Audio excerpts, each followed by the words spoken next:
Éric Laurent, 75 ans, claudique jusqu'à la barre, s'appuyant sur sa canne.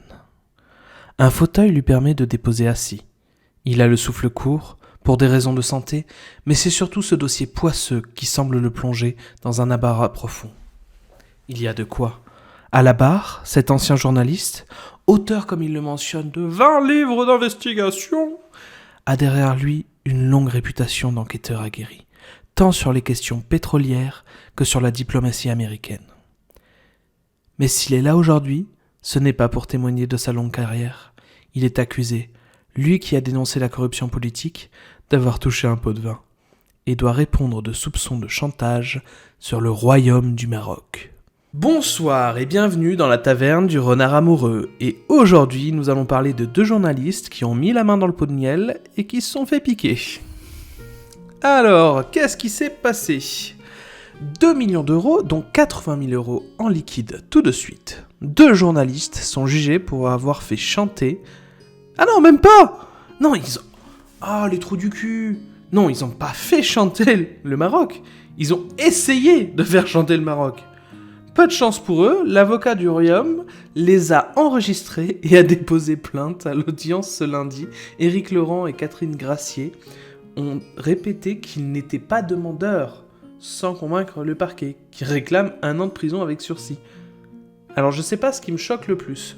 Le fait que malgré l'enregistrement, ils arrivent quand même à dire non mais c'est pas nous en fait. Enfin, on n'a pas demandé, on nous a proposé et puis on a juste dit oui. Ou alors le fait qu'ils prennent juste 1 an avec sursis. Enfin je sais pas, bon je veux bien qu'on ait un respect somme toute relatif parfois pour les pays maghrébins, mais ils ont essayé de faire chanter le Maroc. Je veux dire, c'est pas comme si, ils ont essayé de faire chanter un petit commerçant avec une vidéo de lui en train de se pougner sur Pornhub. Non, ils ont essayé de faire chanter le Maroc. Et on leur demande 1 an avec sursis.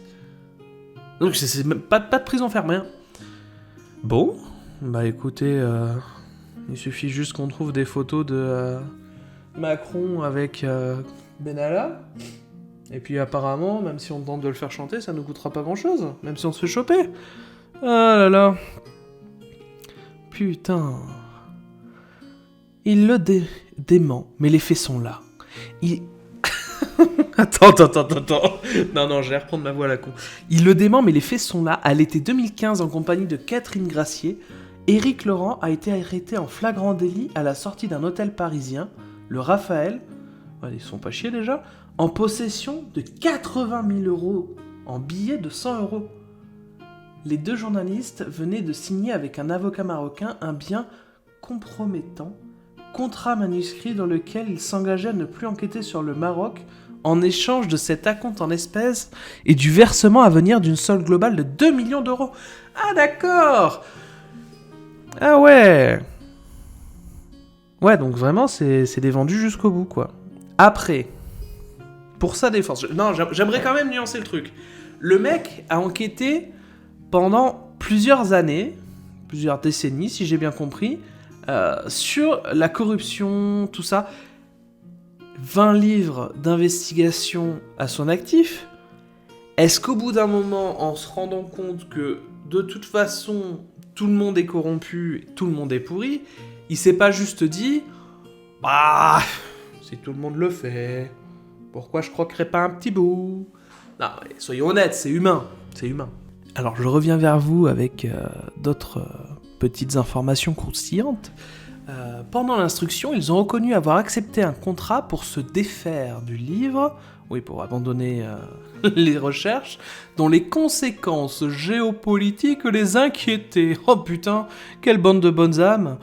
Mais ils ont contesté toute menace et tout chantage. Et j'ai pas menacé.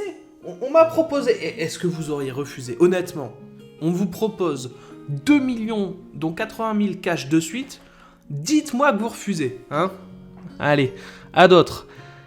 Et considère... Alors, mademoiselle Gracier n'a pas exercé le moindre chantage dans cette affaire et considère avoir été victime d'un traquenard en bonne et due forme. A estimé auprès de l'AFP Éric Moutet... Putain... le nom quand même, son avocat.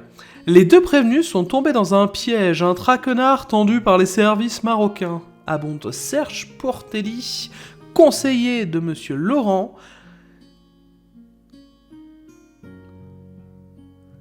L'avocat du Maroc, Antoine Veil, n'a pas souhaité faire de déclaration. Oui, en même temps, au bout d'un moment, quand tu enregistres toutes les interactions que tu as avec les gens, et que, factuellement, les mecs ont accepté un pot de vin, t'as pas besoin d'en rajouter, en fait. Hein, tu prends, et tu fais comme Obama, hein, drop the mic, paf.